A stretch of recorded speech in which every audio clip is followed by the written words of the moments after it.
Meu nome é Rebeca, sou aluna do curso de Ciência e Tecnologia de Alimentos da Universidade Federal de Mato Grosso e faço parte do projeto de desenvolvimento de treinamentos e diálogos sobre o impacto da pandemia no setor de alimentos.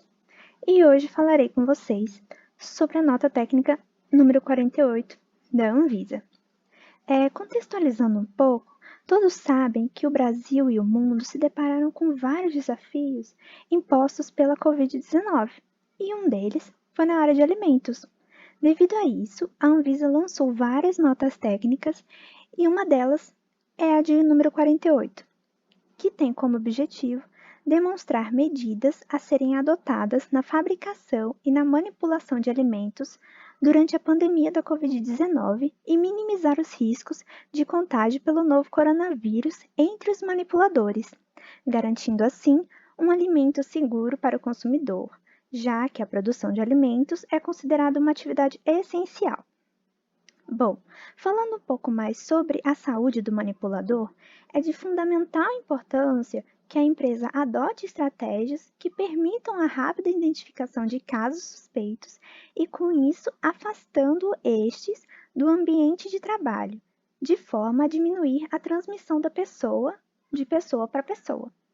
Este procedimento, de afastamento, ele tem a intenção não somente de evitar a transmissão da Covid-19, como também evitar a contaminação direta ou cruzada dos alimentos. Além disso, as empresas elas devem capacitar seus funcionários de maneira a torná-los capazes de reconhecer sintomas da doença e procurar cuidados médicos, ou seja, orientar os manipuladores, a comunicar imediatamente a presença da ocorrência dos sintomas da Covid-19 desde antes dos manipuladores, de entrarem na área de trabalho. Além disso, para minimizar ainda mais o contágio da Covid, a empresa deve adotar o distanciamento de, no mínimo, 1 metro entre os manipuladores. Mas e quando isso não for possível, esse distanciamento? O que se deve fazer, Bom, de acordo com a nota 48, quando não for possível esse distanciamento, as práticas de higiene devem ser reforçadas, para reduzir as chances de disseminação do vírus.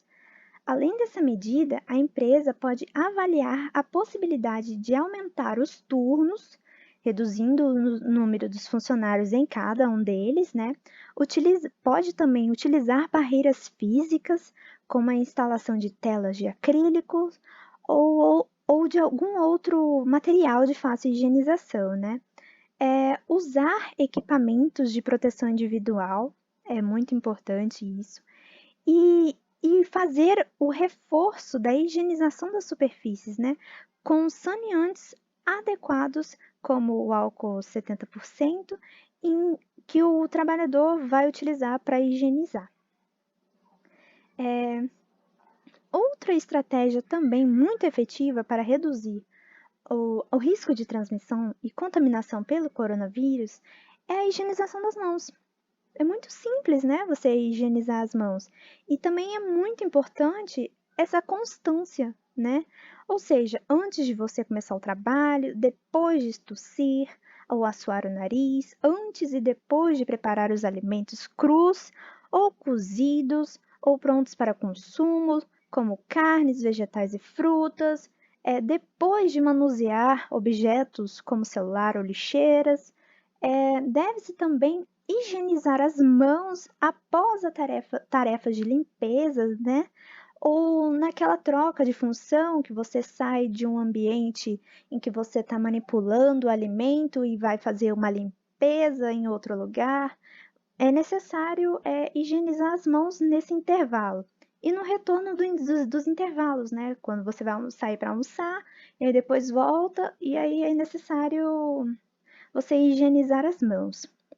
Bom, aqui tem um esquema de como você deve higienizar as mãos, Molhar as mãos primeiro, depois aplicar o sabonete, ensaboar, sempre sempre visando atingir todas as partes das mãos, das unhas, dos punhos, né? E quanto ao ambiente e os utensílios? Bom, eles devem sempre ser higienizados e constantemente, sempre obedecendo uma rotina rigorosa de limpeza e desinfecção, lembrando sempre da utilização de um saneante adequado para o ambiente. Reforçando, né? Com relação à higiene e à conduta pessoal, o uso de uniforme deve se restringir apenas ao ambiente de trabalho. Devem ser trocados diariamente e estarem sempre limpos, a menos que eles sejam descartáveis.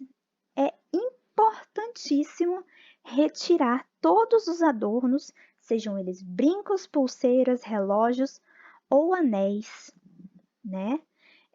Não pode deixar o cabelo solto também, sempre usar sapatos fechados, se precisar luvas e dentre outros equipamentos de proteção individual, né?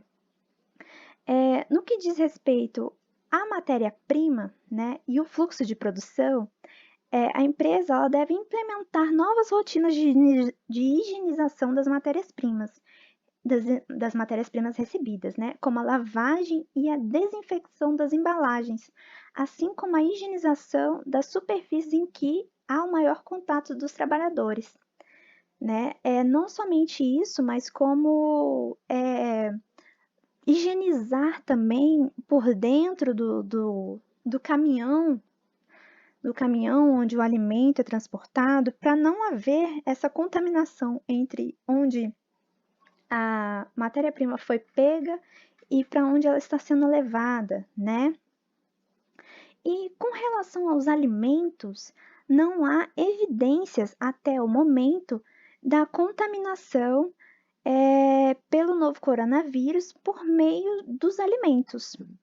Mas é sempre bom reforçar que o cumprimento das boas práticas de fabricação garantem um alimento seguro tanto para o consumidor, né?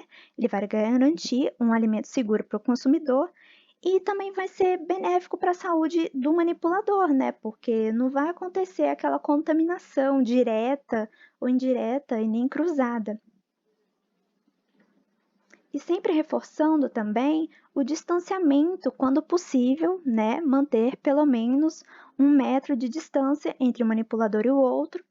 E, claro, redobrar os esforços na limpeza e na desinfecção dos alimentos. Bom, essas são as referências. E eu gostaria de agradecer o apoio da Pró-Reitoria de Assistência Estudantil e a atenção de todos por ter assistido até o final dessa palestra. Muito obrigada!